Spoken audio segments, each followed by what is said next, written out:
Hello, everyone, and welcome to Mainstream Modular, a podcast from Guerdon. I'm your host, Tyler Kern. Thanks so much for joining us for this episode of the podcast. We're thrilled to have you along here today. Today's episode is titled An Architect's Open Source Conversations on Modular, and we're going to be diving in a little bit deeper on modular with an architect here today. We are pleased to welcome to the program Matt Laase. He's a principal at Jackson, Maine Architecture. Matt, welcome to the podcast. Thanks for joining us. Thanks, Tyler. Happy to be here. Excellent stuff. Yeah, we're pumped to have you on, Matt. This is really great. And we were talking before we went live on the podcast about soccer and lots of other things. We'll spare everyone else the details, but Matt and I have a lot in common when it comes to some of our interests away from modular construction. But Matt, let's kick things off today just by talking a little bit more about Jackson, Maine Architecture and your role there. So just give us some background and some details on you. So I'm a principal at Jackson, Maine Architecture. I've been with the company since 2015. My career in the past also was with some other larger firms that included a lot of mixed-use work around the world, actually. So worked and lived in Russia for 3.5 years. Spent a lot of time in the Middle East working on those same sort of mixed-use projects. Got interested in housing many years ago, and really very much had a passion towards how do we house our communities and provide that for folks, because it really is a problem. And got into modular through that with Jackson, Maine, as we've been doing it at Jackson, Maine for about 15 years. So when I joined, it was something new, and hey, there is another way. We can say it's a better way, as easily as we can say another way, but it really got my intrigue and pulled me in, and even to this day, I'm still learning and advancing that opportunity with volumetric modular. What was it specifically about housing that maybe piqued your interest, just in terms of finding places for people to live and things like that? Kind of dive a little bit deeper into that, because that's really interesting to me. Yeah, I think it's a combination of having lived overseas. We were expats in a foreign country, and seeing how housing was always, no matter what was going on, housing was always available. And then returning back to the U.S. and noticing the housing issues and just the difficulty of finding housing. I work in Seattle, one of the more expensive markets in the country, and I see that problem almost on a daily basis of the homeless. But really, it falls on those that just don't have the means to live in their own neighborhood and live in their own community. They have to, commute sometimes 20, 30 minutes, maybe even up to an hour. And just because they need a place that's affordable to live. And so many of the communities that I'm involved in are tens of thousands, and even with Seattle specific, hundreds of thousands of housing units behind in providing the kind of housing that they really need to support the community. So it's just something that I think about every time when we do a project, is how can we make sure that these are good livable spaces, because people need places to live.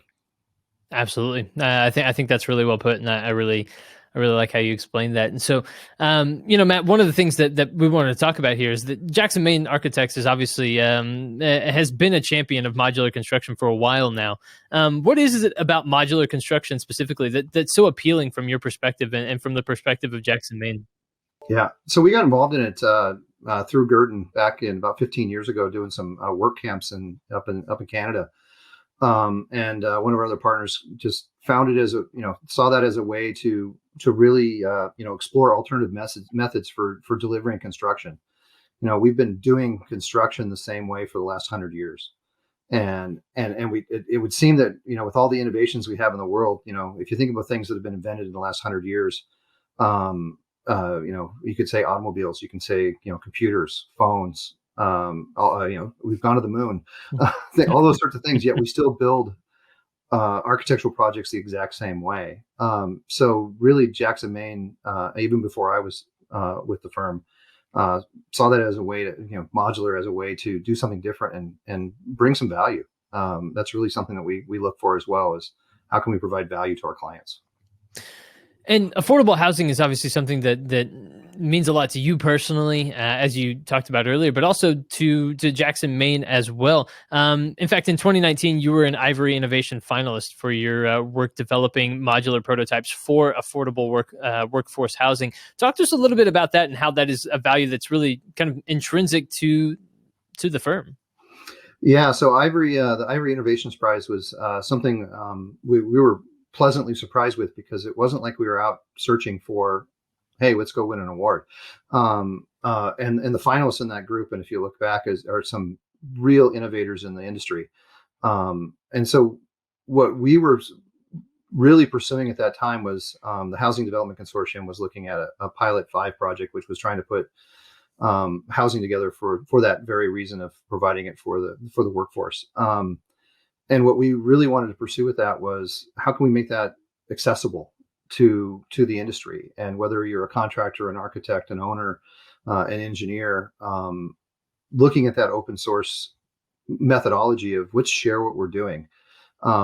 As architects, we tend to keep things to ourselves and work with our clients and talk about intellectual property and those sorts of things. But we felt that was just the importance of housing is so important that we wanted to make sure that was out there. So the Ivory Prize was really a bit of a surprise, and really pleased to be able to be a part of it, and just honored to be included in that same group. I really appreciate the collaboratory nature that you take towards modular construction, because, like you mentioned, architecture isn't always that way, but this is something that you all value, because this is kind of part of I suppose something that leans towards the greater good, right? Oh, absolutely. It takes everyone to do that. We can't do what we do without the engineers and the contractors and the owners, and the investment dollars that go into it too. So, being collaborative is something Jackson, Maine really has at the core of its work. We collaborate with a lot of different groups and see that. And again, it goes back to providing the value to what's available and possible. So to that end, let's talk about some best practices when it comes to modular construction. For developers who decide to try modular for the first time, they're wading into some things that maybe they're not quite aware of. So what are some things that you think that developers should be aware of when they are trying modular for the first time? Well, I think what the first thing I'd say is, be wary of the headlines. Everybody wants to say, oh, look at modular. It's more efficient. You can build faster. It's higher quality.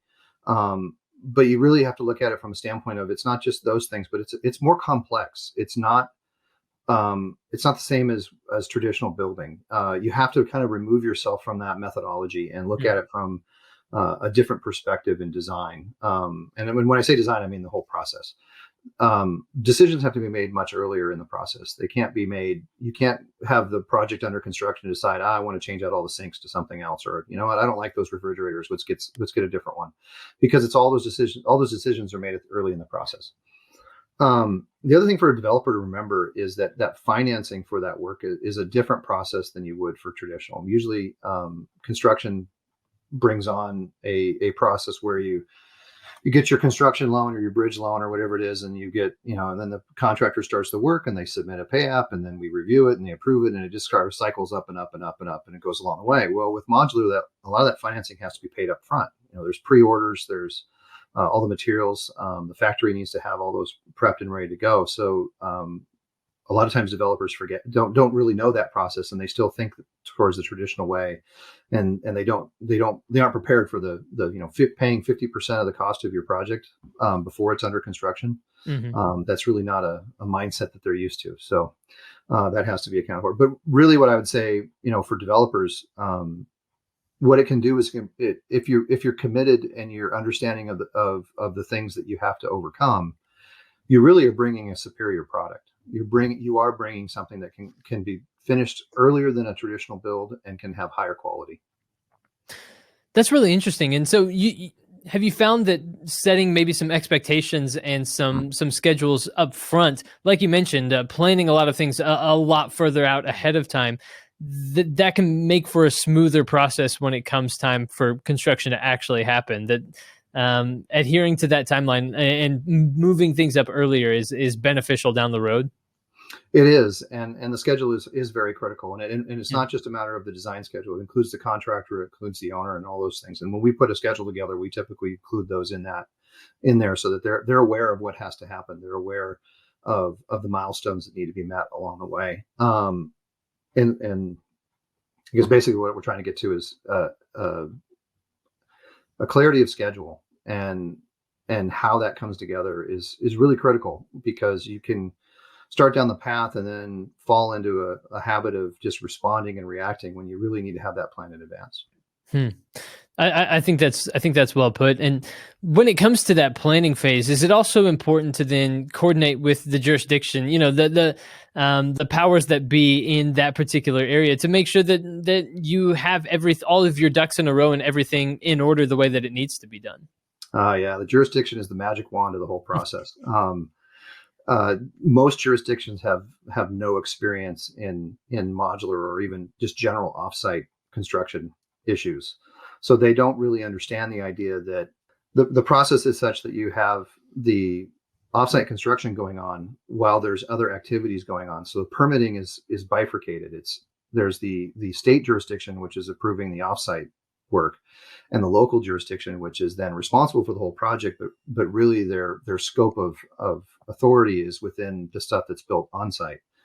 So there's often just miscommunication on their part, not understanding, and how that comes together. And we've seen it several times on projects where the inspectors don't know what they're looking for when they come out on site, or the plan reviewers are somewhat lost in understanding that a phased permit is a necessity in the whole process.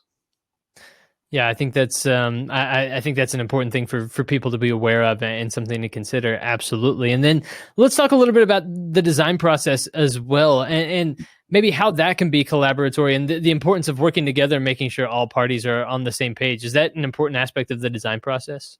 Very much so. One thing you'll find when you're doing a modular project, nobody likes meetings. There's always, okay, I have to have another meeting. Well, we try to make those to be collaborative sessions. They're not really meetings; they're work sessions. And they're focused because you're working through the process of putting the design together, and at various points you have to bring that together on the modular portions, and then merge it with the site built areas. So if you're working on a project that has let's say it's a 4-story above a podium, you got to merge those things together. You got to have them align. Oftentimes too, you've got in a modular project, you're building the facade and the cladding at the site portion, and your elevator overruns or your stair overruns and the parapets and those sorts of things. So you can't really work in a vacuum when you're doing modular. You've got to bring it all together, and that includes the factory. That's the general contractor. That's all the engineers and the owner. Everyone has to work together. There's no way to just do it in a vacuum. Absolutely. That's a great point. So, Matt, can you share maybe some examples of successful projects that you've been able to be a part of and see come to fruition, and maybe talk about what was successful, what helped make that project successful in your mind, and some of the keys to that? Well, I think it's important to talk about the successful. A successful project is one that's finished. I think that's really what it comes down to. And every project has its challenges. We've got 3 projects that we've completed. One is our Cubics North Park and Cubics Othello projects, and then there's an additional one which I unfortunately can't mention right now because of other reasons, but I think everyone will understand. I think what happens really, the successful part of it is or maybe let me say, I think the part that helps me feel really satisfied with the work as it finishes is watching the set. When you're working in a modular project, you've put all this time and effort into bringing them together, and all the parties together, and then it really accumulates with seeing a 50,000 pound object flying in the air, dangling from a crane. There's nothing like having a set day. So you can say, I think every project that we've done is really, when it comes down to it, successful. Maybe I'm always looking at the glass is half full mentality, and it's the shinier side of the coin. But I believe that it's the aspects of that project and the way they've come together. A satisfied client really is what it comes down to. That's a good way of putting it, and I think the idea of a successful project is a completed project is something I should probably take to heart when it comes to my own list of things that I'd like to get done in my life, just in general. But we'll move away from that. So tell me a little bit more about any resources that Jackson, Maine has available for developers to help with the modular process. Do you have anything that people can use as resources to learn more about this? Actually, we do, and that goes kind of towards our open sources. On our website, we published a couple of videos showing the process and how the projects that we've completed have come together. We're also putting out there a lot of different white papers and just short anecdotes of information for folks. The other thing is that we often get contacted by other architects saying, "Hey, I've got a project I'm working on. Client, I don't really know what I'm doing," which is okay. It's okay to say you don't know what you're doing at times. Can you give us a hand? And I'm all for, again, helping out the rest of the industry, because I think if there's more work going on in the modular realm, there's more opportunities for that housing to get built. There's more opportunities for the solution to show itself in our communities. So we often will take in owners that will just say, "Hey, I'm interested in modular. I don't know what I'll do." We'll spend an hour with them and kind of walk them through it. And this is what you need to know. Architects will call and say, "I've got I talked to one just a few weeks ago about a project in New York." And I said, "Look, these are the things you need to be aware of. And if you have trouble, there's resources out there. The industry has lots of really good partners. Manufacturers, industry organizations, suppliers. They're out there. You could just got to reach out to them, and they're all happy to help, because modular is a methodology that can get us to where we need to go. It's a way to deliver projects of high quality in a faster timeline, and I don't see it going away, and I only see really high horizons in the future. Just for my own curiosity, how have maybe some of the supply chain challenges of the last year and a half or so, has that had an impact? Have people maybe been looking towards modular in a different way as a result of maybe just some of the challenges in sourcing materials and that sort of thing for traditional projects? Has modular become a more appealing option as a result? I think it's become more visible. I think it always has been an appealing option. The supply chain challenges that are happening in the general construction industry are happening for the modular side too. I mean, you still have to get wood, you still have to buy toilets, you still have to buy sinks, you still have to get countertops and drywall and all those sorts of things. Sure. So those can still be challenges, because the price of those items can really hamper what your belief is. And while modular I believe has a appropriate price point, it can be difficult in areas where the labor is a lot less expensive. So you're looking at more urban environments. You're looking at larger cities where that labor is costly and is a heavier burden on the construction cost. That's where modular really finds its footing from a pricing standpoint, from a cost standpoint for a developer. So a lot of times developers say, "Hey, I'm curious. It's the new shiny object. How can I go ahead and move forward with this?" And we'll say, "Well, what you really need to do is look at what is the cost implications, because you may be able to still build your projects cheaper using the traditional methods, but you won't build them quicker." And what we oftentimes go to an owner who says, "Well, modular is 20% more expensive or 10% more expensive. I'm not sure what to do there." So, well, you're going to be able to open your project and lease up your project 6 months or 9 months earlier. How much is that worth to you? It's a great point. And then they oftentimes start to open up their eyes and go, "Oh, wait, you're right. So maybe I have to pay a little more to get something better sooner." And it pays itself off in the time that I was going to take to get my project ready. I can actually have it open and operating and having income sooner. And that usually is the trigger point for them to say, "Okay, what do I need to do? Where do I need to go? And who do I need to talk to?"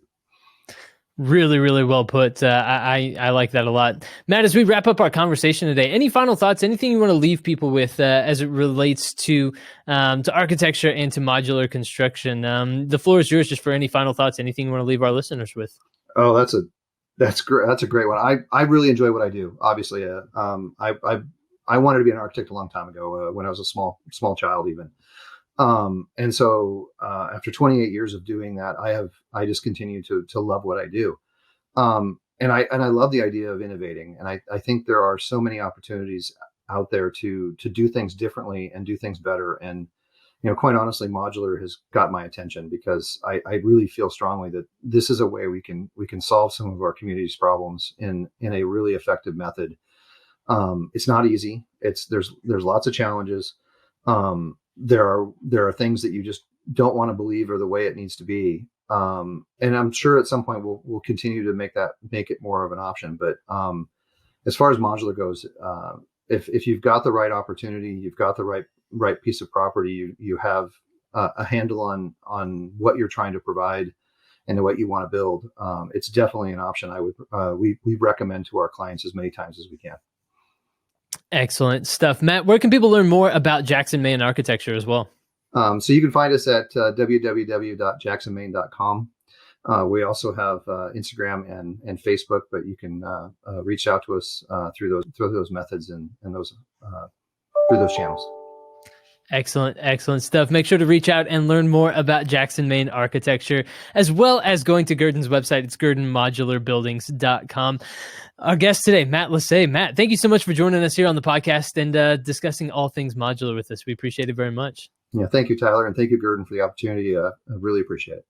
Excellent stuff. Everyone, thank you for tuning into another episode of Mainstream Modular. We appreciate you joining us for another episode of the show. Stay tuned and stay up to date with the latest episodes by subscribing on Apple Podcasts or Spotify, or of course by going to Guerdon's website to learn more. And like I said, stay up to date because we are going to be back soon with new episodes of the show. But for my guest today, Matt Laase, I've been your host, Tyler Kern. Thanks for joining us.